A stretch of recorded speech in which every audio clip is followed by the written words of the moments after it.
इस बुलेटिन की शुरुआत एक बहुत बड़ी खबर के साथ हम करने जा रहे हैं। हरियाणा से इस वक्त की बड़ी खबर सामने आ रही है सूत्रों के हवाले से।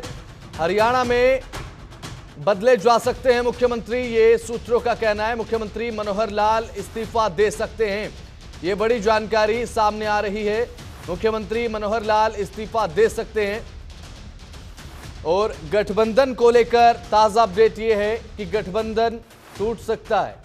हरियाणा से इस वक्त की बड़ी खबर सूत्रों के हवाले से आपको हम बता रहे हैं। हरियाणा में राजनीति के मिजाज बदलते नजर आ रहे हैं, समीकरण बदलते नजर आ रहे हैं।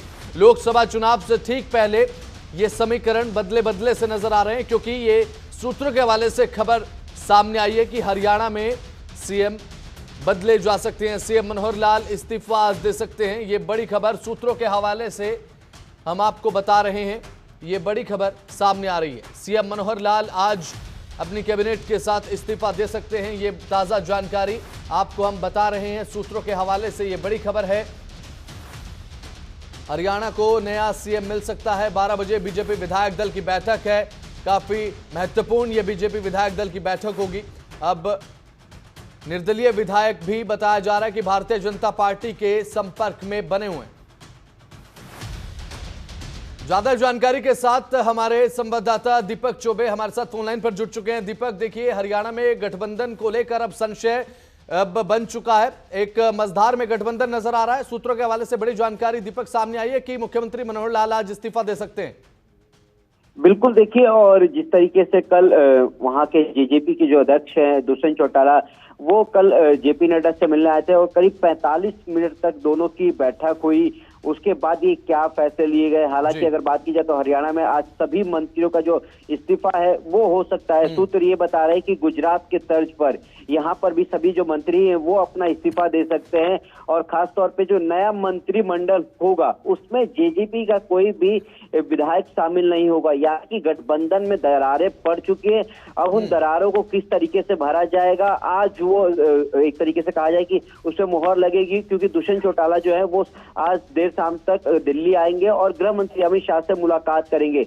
तो हरियाणा में गठबंधन टूटता हुआ नजर आ रहा है, और जिस तरीके से करीब 12:30 बजे की बात की जा रही है कि जो दो पर्यवेक्षक बनाए गए तरुण चुग और केंद्रीय मंत्री अर्जुन मुंडा, वो जा रहे हैं, वो मुलाकात करेंगे विधायकों से, और विधायकों से मुलाकात करने के बाद हो सकता है कि नए सीएम की घोषणा भी कर दी जाएगी। तो ये बड़ी खबर जो है वो है कि एनडीए में जाहिर सी बात है कहीं ना कहीं खास तौर पे हरियाणा में एक दरार सी पैदा हो गई है, और जिस तरीके से उस दरार को भरने की कोशिश की जा रही है, क्या वो दरार भर पाएगी ये देखने वाली बात होगी। क्योंकि 2024 का लोकसभा चुनाव है, और देखिए परसों ही एक तरीके से कहा जाए कि हरियाणा को लेकर कोर की बैठक हुई थी। कल दुष्यंत चौटाला जो दिल्ली आते हैं, हालांकि उनका दोनों लोगों से मुलाकात करने का टाइम था, पर कल वो सिर्फ जेपी नड्डा से ही मुलाकात करके चले गए।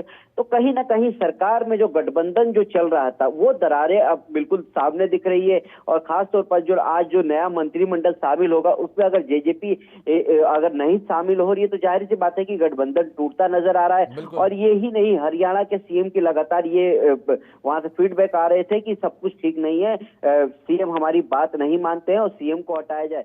तो जाहिर सी बात है कि अब नया सीएम कौन होगा, क्या नायाब सैनी होंगे नए मुख्यमंत्री हरियाणा के, ये भी चर्चा का विषय है। और लगातार इस तरीके की चर्चा चल रही है कि नया जो सीएम होगा वो अशोक हो सकते हैं या फिर नायाब सैनी हो सकते हैं, जो भारतीय जनता पार्टी के वहां के अध्यक्ष हैं। तो अब से थोड़ी देर बाद जब ये कहा जाए कि जो पर्यवेक्षक बनाए गए हैं वो जब हरियाणा पहुंचेंगे और वो जब चंडीगढ़ पहुंचेंगे, मुलाकात करेंगे विधायकों से, तो देखने वाली बात होगी कि आखिर कौन सा सरप्राइज नाम आता है। हालांकि हमने देखा कि 3 राज्यों में, चाहे वो मध्य प्रदेश, छत्तीसगढ़ या राजस्थान, किस तरीके से कैसे बीजेपी ने अपने सीएम का फेस आगे रखा, वो आगे रखा जो सबसे कतार में आखिरी कतार में बैठा रहता है।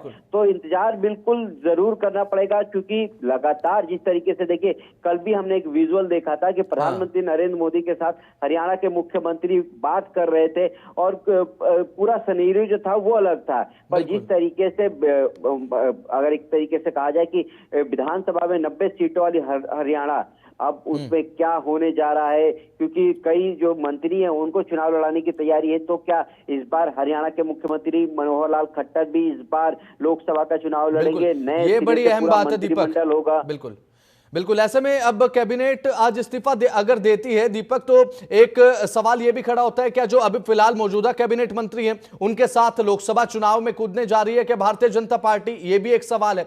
अब ऐसे में यह भी बताया जा रहा है दीपक की जो निर्दलीय विधायक हैं वो भी भारतीय जनता पार्टी के संपर्क में बने हुए हैं। ये किस तरफ इशारा कर रहा है और लोकसभा चुनाव से ठीक पहले इसके क्या मायने आप देखते हैं?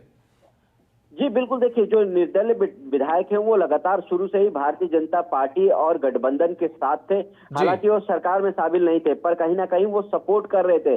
पर क्योंकि अब जेजेपी अलग हो गई है, तो जो निर्दलीय 6 विधायक है उनको लग रहा है कि हमारे भाग्य का भी फैसला हो सकता है, हमको भी मंत्रिमंडल में शामिल किया जा सकता है। तो इसलिए जो एक तरीके से कहा जाए कि जो निर्दलीय हैं वो भी अपना दाव लगाने पे जुटे हुए हैं कि जो पर्यवेक्षक जा रहे हैं उनसे मुलाकात करें, बीजेपी के आला कमान से संपर्क करें कि हमें भी मंत्री पद का ऑफर दिया जाए, हम भी सरकार में शामिल होना चाहते हैं। क्योंकि निर्दलीय जो है वो 6 निर्दलीय हैं, तो क्या उनको भी लिया जा सकता है? हालांकि जेजेपी नहीं होगी, पूरा हरियाणा का जो मंत्रिमंडल होगा वो बिल्कुल नए सिरे से होगा, यानी कि पूरा नया होगा।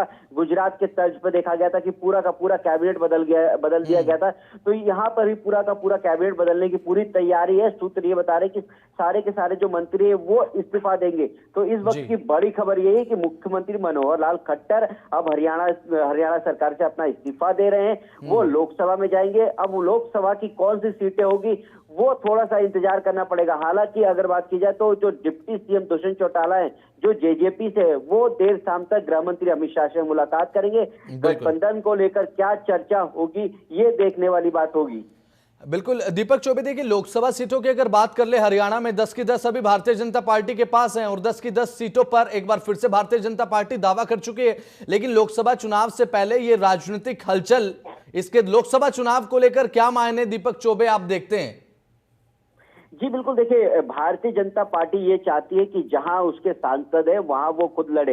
हालांकि अगर फॉर्मूले की बात की जाए तो देख लीजिए, चाहे वो महाराष्ट्र हो या फिर टीडीपी के साथ जिस तरीके से कल गठबंधन का जो आया कि 6 सीटों पर बीजेपी लड़ेगी, वही भारतीय जनता पार्टी चाहती थी कि हमारे जो 10 सांसद है हरियाणा में, हम हरियाणा में अपने सांसद वहां से उतारेंगे और आप लोकसभा का सीट माफ कीजिए विधानसभा में आप हमारे साथ गठबंधन कीजिए।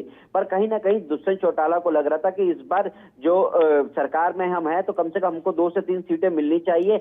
इसी को लेकर लगातार बातचीत चल रही थी और बातचीत अब बिल्कुल खत्म हो गई है। जिस तरीके से कल मुलाकात हुई, आज देखिए सुबह सुबह इस्तीफे का दौर हो गया है कि उन्होंने इस्तीफा पेशकश कर दिया कि इस्तीफा देंगे। तो जाहिर सी बात है कि ये सब लोकसभा सीटों को लेकर, अब लोकसभा सीटों में क्या भारतीय जनता पार्टी कितने जेजेपी को सीटें देगी ये देखने वाली बात होगी। क्योंकि लगातार प्रधानमंत्री नरेंद्र मोदी, गृह मंत्री या फिर भारतीय जनता पार्टी के राष्ट्रीय अध्यक्ष ये कहते हैं कि जो भी हमारे साथ गठबंधन में, हम पूरा गठबंधन का पालन करेंगे और हम चाहेंगे कि जो हमारे साथ गठबंधन में है उसके साथ हम चुनाव लड़े। तो जाहिर सी बात है कि भारतीय जनता पार्टी भी नहीं चाहेगी कि गठबंधन। चलिए ठीक है दीपक, देखने की बात होगी कि इस बैठक में क्या निर्णय लिया जाता है। इस पर नजर अपनी बनाए रखिएगा। जानकारी आपसे लेते रहेंगे। बहुत बहुत शुक्रिया आपका जुड़ने के लिए।